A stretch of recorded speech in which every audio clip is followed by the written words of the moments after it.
আপনারা জানেন ওই বড় ফুলেরাই পদ্ম ফুল করেছে। মমতা ব্যানার্জি হচ্ছে RSS RSS RSS, Mohan Bhagwat ওদের চালায়। মোহন ভাগবত এখানে আসলে তারে ফুল দেয়, মিষ্টি দিয়ে আজকে তাকে পাঠিয়ে দেয় মোহন ভাগবতকে। আরএসএস এর বিরুদ্ধে একটা কথা বলে না। গোটা ভারতবর্ষ জুড়ে দাঙ্গা হাঙ্গামা পরিচালনা করছে আরএসএস, বিশ্ব হিন্দু পরিষদের লোকেরা। মমতা ব্যানার্জি আজকে বিজেপিকে, যখন আপনারা জানেন দিল্লির মিটিংয়ে গেল, মোহন ভাগবতের আরএসএসের মিটিং, এই মিটিংয়ে গিয়ে উনি বললেন আরএসএসের এরা তো দেশপ্রেমিক, এরা এত ভালো, আমি তো জানতাম না। আর ওনারে বলেন সাক্ষাৎ দুর্গা, মা দুর্গা, তুমি লড়াই করো বলে আমি হ্যাঁ পশ্চিমবাংলায় লড়াই করব। বিশ্বাসঘাতক নাকি শুভেন্দু অধিকারী? আজকে বড় বিশ্বাসঘাতক হচ্ছে মমতা ব্যানার্জি। মির্জাফর নাম কেউ রাখে না সিরাজদৌলকে খুন করার পরে। আজকে মমতা ব্যানার্জি তুমি শুভেন্দু অধিকারীকে বলছে বিশ্বাসঘাতক। তোমাকে খাইয়ে পরিয়ে মানুষ করে, মন্ত্রী করে, এমএলএ করে, এমপি করে, তোমাকে রাজীব গান্ধী তোমার পরিচিতি দিয়েছিল পশ্চিম বাংলায়। এই কংগ্রেসের বুকে ছুরি মেরে তুমি আরএসএস হাত ধরে তুমি বিজেপিকে সঙ্গে নিয়ে এই পশ্চিম বাংলার মাটিতে এই কৃষ্ণনগরে তুমি এমপি তৈরি করলে। ওই দমদমে তুমি তপন শিকদারকে এমপি তৈরি করলে, তুমি বিধানসভায় তাদের নিয়ে লড়াই করলে। আর এখন তুমি বড় বড় কথা বললে শুনবে নাকি? এখানে বলছিল না মন্দির মসজিদ, ধর্মনিরপেক্ষ রাষ্ট্র হচ্ছে ভারতবর্ষ, ধর্মনিরপেক্ষ রাষ্ট্র ভারতবর্ষ। এই ভারতবর্ষে আজকে কখনোই আপনার আমার ট্যাক্সের টাকায়, সরকারি টাকায় মন্দির মসজিদ হতে পারে না। নরেন্দ্র মোদী রাম মন্দির তৈরি করেছে, কিন্তু নরেন্দ্র মোদী রাম মন্দির তৈরি করলেও জনগণের ট্যাক্সের টাকায় করেনি। সেখানে রাম মন্দিরের ট্রাস্ট তৈরি করেছে, সেই ট্রাস্ট তৈরি করে হিন্দু সম্প্রদায় যারা বিশ্বাস করে, রাম মন্দির রামে বিশ্বাস করে, তারা টাকা দিয়েছে। হ্যাঁ, রাস্তাঘাট থেকে শুরু করে তার যে বিদ্যুতায়ন হচ্ছে সেখানে আপনার আমার ট্যাক্সের টাকা লেগেছে। কিন্তু পশ্চিম বাংলার মমতা ব্যানার্জি কি করছে পশ্চিম বাংলায় দেখতে পাচ্ছেন না? পারে নাকি একটা ধর্মনিরপেক্ষ রাষ্ট্রে অন ক্যামেরা, আমি বলছি অন ক্যামেরা আমার বিরুদ্ধে কেস করুক তৃণমূল কংগ্রেসের সরকার, মাননীয় মুখ্যমন্ত্রী, তুমি দিতে পারো নাকি?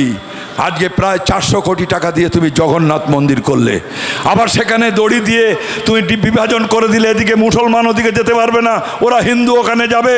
মন্দির করেও তোমার সুখ হলো না। তুমি আবার পেঁড়া, আবার তুমি গজা, তোমার দুয়ারে রেশনের মধ্য দিয়ে তুমি পশ্চিম বাংলায় সেই ভোগ পাঠাচ্ছ। ভোগ পারে নাকি? 240 কোটি টাকা দিয়েছে দক্ষিণেশ্বর মন্দিরে, 25 কোটি টাকা দিয়েছে মায়াপুরের মন্দিরে। আমাদের মধ্যম গ্রামে অনুকূল ঠাকুরের জমি কিনে দিয়েছে। আপনারা জানেন যে কালীঘাটের মন্দিরে 200 কোটি টাকার উপরে সংস্কারে দিয়েছে। আরতি ঘাট তৈরি হয়েছে, তাতেও সুখ হচ্ছে না। তারপরে উনি নিউ টাউনে গিয়ে বলছে এখানে দুর্গাঙ্গন আমি তৈরি করে দেবো। 700 একর জমি 1 টাকায় দিয়ে আজকে শিলিগুড়িতে মহাকাল মন্দির। পারো নাকি তুমি মমতা বন্দ্যোপাধ্যায়? তুমি একটা ধর্মনিরপেক্ষ রাষ্ট্র, তুমি ধর্মনিরপেক্ষ রাষ্ট্রে তুমি আজকে আপনার আমার টাকায়, ট্যাক্সের টাকায় এভাবে তুমি একটার পর একটা মন্দির। ইমাম ভাতা কার টাকায়? পশ্চিম বাংলায় যে হিন্দু মুসলমানের ঐক্য ছিল, আজকে তুমি বিভাজন করিয়ে দিলে, হিন্দু ভাইদের মধ্যে একটা বিভাজন তৈরি করে দিলে, রাগ তৈরি করে দিলে। ইমাম ভাতার টাকা মুসলমানের টাকা, মুসলমানের দেয়। ওয়াকফ বোর্ডের টাকা মুসলমানদের দিচ্ছে। 24,000 পুরোহিতে তুমি ভাতা দিচ্ছ কার টাকায়? আপনার আমার ট্যাক্সের টাকায় দিতে পারে নাকি? একটার পর একটা মন্দির তুমি এইভাবে হাজার হাজার কোটি টাকা ব্যয় করছো। আজ ইমামদের ডাকলো ইনডোর স্টেডিয়ামে, সেখানে ডেকে ইমামদের জিজ্ঞেস করছে, বলে আমাদের তো টাকা নেই, টাকা খুব কম, তো বাবা তোমাদের ওই 500 টাকা করে বাড়াই। ইমামদের 500 টাকা করে ভাতা বাড়ালো। আর দুর্গাপুজোর কমিটির সমস্ত লোকজন ডেকে ইনডোর স্টেডিয়ামে দুর্গাপুজোর আগে বলছে, আচ্ছা গতবারে তো পুজো কমিটি আপনাদের 85,000 টাকা করে দিয়েছি, এবারে কত দেব? কত? 90? পুজো কমিটির লোকেরা বলছে না ম্যাডাম, ওটা 1 লাখ করে দিন। 1 লাখ? ঘুরে ঘুরে বক্তব্য রাখতে বলছে 1,10,000 করে দিলাম। ভাবতে পারেন কার টাকা? মিড ডে মিলে আজকে ডিম দেয় না, সবজি দেয় না, খেতে দেয় না। আর আজকে তুমি হাজার হাজার কোটি টাকা এইভাবে তুমি মন্দির, আজকে বিভিন্ন পুজো কমিটিগুলোকে তুমি দিতে পারো নাকি? একটা ধর্মনিরপেক্ষ রাষ্ট্র যেসব রাজ্যে আজকে বাংলা ভাষায় কথা বলছে, বিশেষ করে বাঙালি পরিযায়ী শ্রমিক হচ্ছে 80%। 1 কোটি পরিযায়ী শ্রমিক হয়ে গেছে, এখানে কাজ পাচ্ছে না, ভিন রাজ্যে চলে যাচ্ছে। যেখানে বিজেপি শাসিত রাজ্যে মুসলমানরা রয়েছে, পরিযায়ী শ্রমিক তাদের মেরে আজকে বাংলাদেশে পুশ করে দিচ্ছে। ওই যে সোনালী বিউটি, তারা সোনালী ফিরেছে, এরকম বহু সোনালীকে পুশ ব্যাক করে দিয়েছে। তুমি একটা কথা বলছো না, আজকে তুমি নামকে আসতে বিভিন্নভাবে বলছো। ওই যে এসআইআর হতে দেবো না, এখন এসআইআর হচ্ছে। তুমি বলেছিলে ওয়াকফ সম্পত্তি, আজকে ও আইন করলেও আমি মানবো না। আরে তুমি কে হে লাটের মাঠ?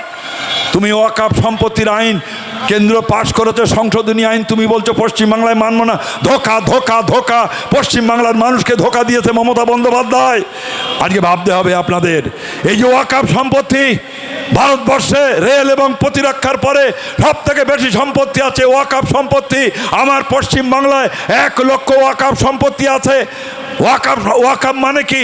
ওয়াকফ মানে হচ্ছে আল্লাহর নামে উৎসর্গিত আজকে টাকা, যা ইসলামের জন্য, মুসলমানদের বিভিন্ন কল্যাণে কাজে লাগে। আপনি মসজিদ করতে পারে, আপনি ঈদগাহ তৈরি করতে পারেন, আপনি কবরস্থান তৈরি করতে পারেন। আজকে কেন্দ্রীয় সরকার করলো, ওয়াকফ বোর্ড থাকবে না, ডিএম করবে, তত্ত্বাবধানে নেবে। আসলে বড় বড় জমি যেগুলো রাজ্য সরকার, কেন্দ্রীয় সরকার দখল করে রেখেছে, ওগুলো আর ওয়াকফ থাকবে না। আমি কয়েকটা উদাহরণ দিচ্ছি। এই যে আমাদের দমদম বিমানবন্দর, ফোর্ট উইলিয়াম, হাইকোর্ট, এই যে আপনার খেলার মাঠ, ইডেন, ওয়াকফ সম্পত্তি রয়েছে। কেন্দ্রীয় সরকার নরেন্দ্র মোদিরা চাইছে এটা করবে। আরে 22 জনের কমিটি হবে, তোমার বাপের সম্পত্তি নরেন্দ্র মোদি। তুমি বলছো এই কমিটি হবে, 22 জনের 8 জন থাকবে মুসলমান। তুমি রামকৃষ্ণের যে আপনার যে কমিটি আছে, রামকৃষ্ণ মিশন, তুমি আজকে যে আপনার ওই যে আরও যে রাম মন্দিরের ট্রাস্ট হয়েছে, তুমি পারো ভারত সেবাশ্রম, তুমি সেখানে কোনো মুসলমান খ্রিস্টানকে রাখছো? সুপ্রিম কোর্ট পর্যন্ত স্থগিত করে দিয়েছে।